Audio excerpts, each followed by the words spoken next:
시청자 여러분 안녕하십니까. 2020년 2월 7일 김정기의 직필직설 시작합니다. 방송에 앞서서 영상물 아래에 있는 구독 버튼과 좋아요 버튼을 눌러주세요. 자율 구독 계좌 하나은행 579-910-258-52807입니다. 여러분의 지원이 채널에 엄청난 힘이 됩니다. 자, 오늘 여러분과 함께할 김정기의 직필직설 주제는 한국당과 새 보수당 통합이 무산되나, 유승민이 선거연대 제안하고 한교안이 이를 거부하다입니다. 아이고 참 이게 통합이라는 게 통합 논의가 참 지리하죠.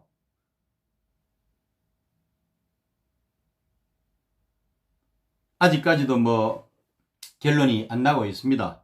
선거가 코앞으로 다가왔는데 아직까지도 결론을 못 내리고 있습니다. 아마도 이 한국당과 새 보수당이 서로 만족할 수 있는, 상호 윈윈할 수 있는 솔루션을 내는데 실패했기 때문이 아닌가 하는 그런 생각이 듭니다.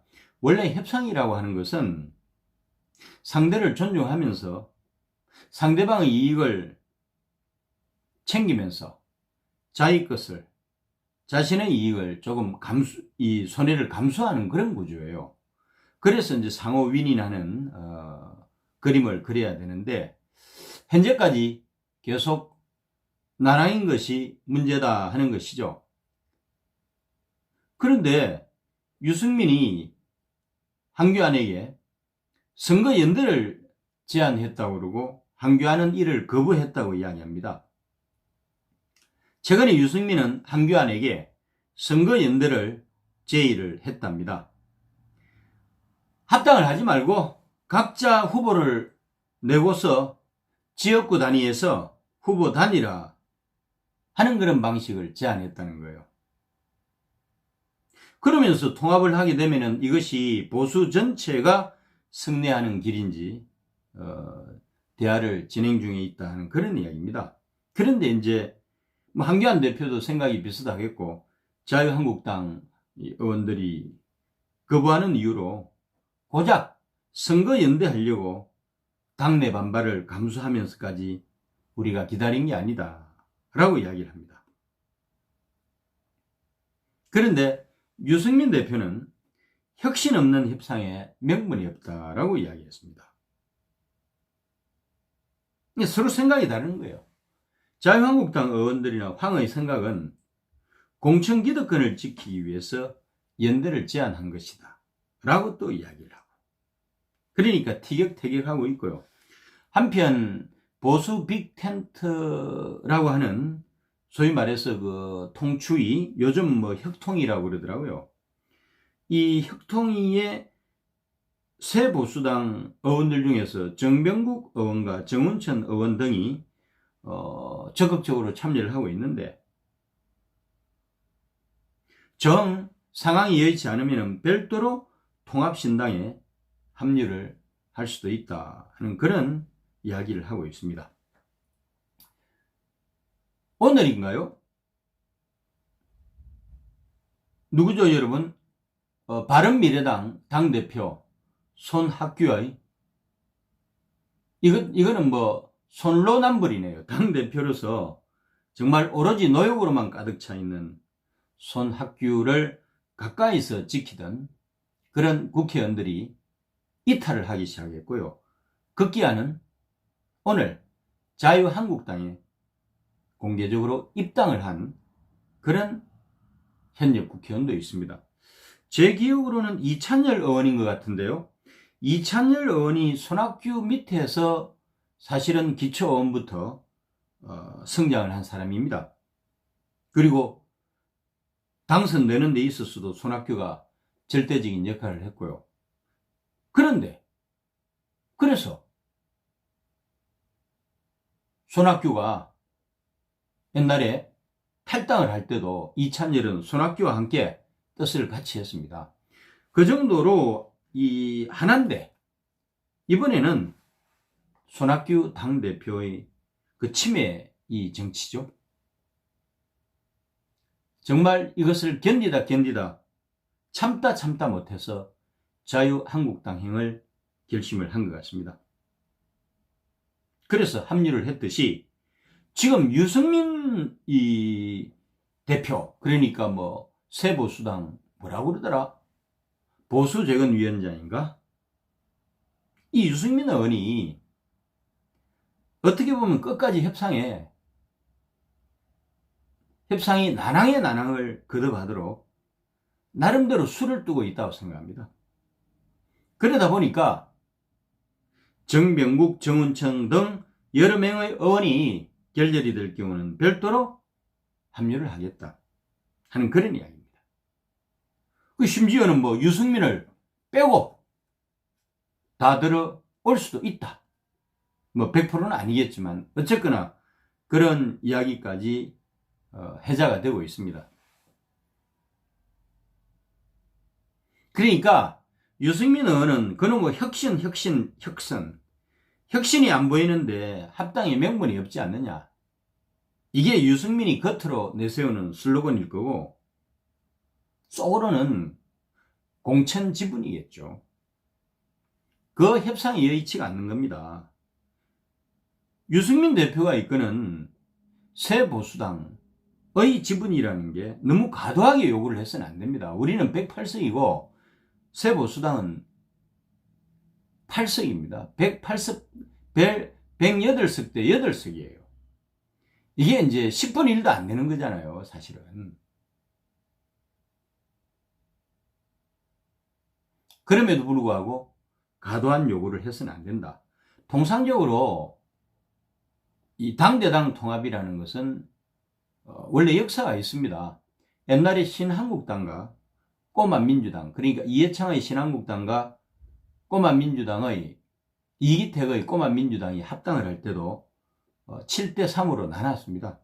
그런데 그때 이기택 총재가 이끄는 꼬마민주당에는 스타 정치인들이 깔려 있었습니다. 엄청나게 많았어요. 전국적인 스타들이. 거기 비해서 유승민은 이기택급에 비해서는 이기택이 정치 9단이라고 한다면은 유승민은 정치 한 5단, 4단 정도 되겠죠. 뭐 정치 4단이 맞을 겁니다. 그래서 소위 말해서 YS나 KT급 그런 리더가 없다는 게 참 아쉬운데 고만고만한 유승민이 소위 말해서 이 개혁 세력을 대표해서 나가 있잖아요. 나름대로 낮은 단계에서 공화국을 만든 겁니다. 여기에 매몰이 되어 있는 거죠. 뭐. 그래서 30%를 요구할 수 있다. 그건 과도한 거고요. 원래 여러분 소위 말해서 바른정당 출신들이 절대 다수가 이미 들어왔잖아요. 자유한국당이. 지금은 남아있는 사람이 8명밖에 안 됩니다. 그럼 이미 소위 말해서 아까 7대3을 인정을 하더라도 그 중에 한 10 정도는 이미 들어온 거고 그 다음에 10 정도는 소위 말해서 1인 정당들이 있잖아요. 장기표당, 이현주당, 기타 시민 세력들 요런 데도 10%는 아니더라도 대개 한 5% 정도 지분을 줘야 되는 거고 또 소위 이 자유통일당 같은 경우도 통합은 안 되겠지만은 잠재적인 지분은 5% 정도 있는 거고요. 그렇게 놓고 보면은 유승민이 챙길 수 있는 것은 맥시멈 10%입니다. 253개 지역구 중에 한 25석 정도 공천권을 보장을 받는다면은 통합에 적극적으로 응하는 게 맞습니다. 지금 한교안 대표께서도 김영호 전 국회의장을 특별 초빙을 해가지고 유례없는 공관위원회를 꾸렸잖아요. 그래서 혁신 공천을 하겠다고 그러고 공정 공천을 하겠다고 그러고 승리 공천을 하겠다고 하는데 자꾸 이런 이야기를 하면은 협상이 결과가 나오겠습니까? 결국은 유승민의 건재에 흐르는 꿍꿍이 속이라는 게 결국 공천권이라고 생각합니다. 자기 분수에 맞게 주제에 맞게 위상에 맞게끔 요구를 해야지 과도한 요구를 하면은 자유한국당에서도 수용을 하는데 한계가 있잖아요.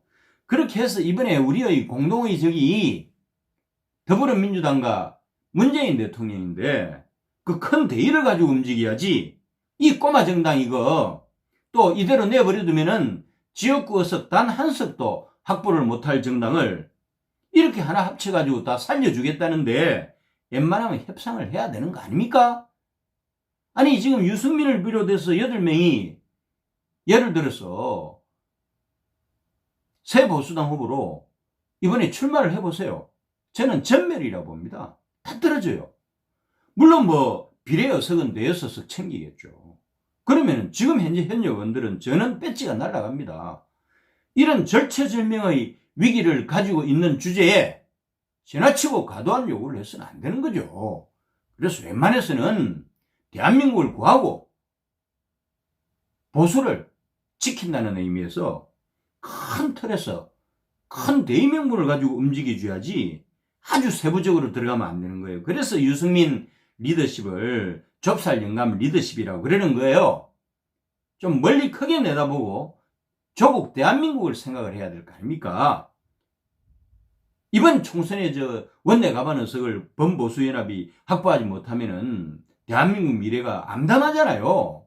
사회주의로 가기 일보 직전인데 그런 위기 속에서 대한민국을 구한다는 그런 명분을 가지고 움직여야지. 아니 유승민 대표가 아무리 정치 사단 수준밖에 안 된다고 하지만 좀 심한 거 아니에요?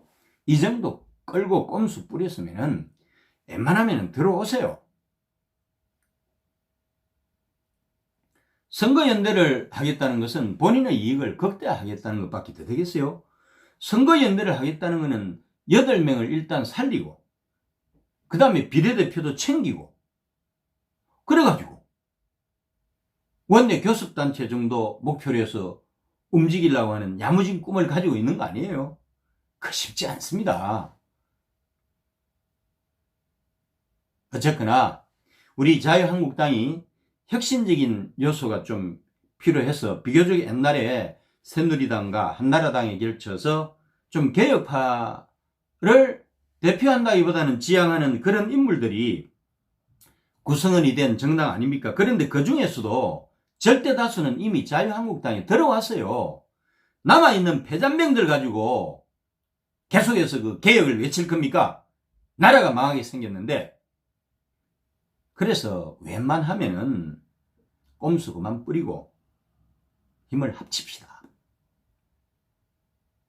그래서 빅텐트 속에서 우선에 대한민국을 살리자고요. 문재인을 타도해야 대한민국을 살릴 거 아닙니까? 사선하면서 그동안 배운 정치가 좀 통큰 정치가 됐으면 좋겠어요. 그래서 YS나 DJ나 KT나 이런 사람들의 위대한 리더십이 그려지는 겁니다. 유승민 대표도 이번에 좀 하려면은 통큰 양보를 통해서 통크게 결정을 내려서 큰 틀에서 문재인 정권을 타도하고 대한민국을 구한다라는 대의로 가세요. 그러면은 당신도 살아날 겁니다. 솔직히 이야기해서 유승민 대표 새 보수당 후보로 수도권이건 대구건 어디 출마를 해도 당선 안 되는 거 현실이잖아요. 당신이 만일에 자랑스러운 대권 주자 경쟁력을 가지고 있다면 어디서나 출마를 해도 당선될 수 있는 그 정도 카리스마가 경쟁력이 있어야 되는 거 아니에요? 근데 현실적으로 있습니까? 제가 보기에는 100점 100패예요. 그럼 부족하잖아요. 가욕은 금물입니다. 이럴 때는 단순 소박해질 필요가 있고요. 그래서 무조건 합칩시다. 그래서 문재인을 물리칩시다. 그래서 나라를 구합시다. 그리고 그 다음에 농공행상 하는 수순이 맞다고 생각합니다. 오늘도 함께 해주신 김정기 TV 애청자 여러분 감사합니다.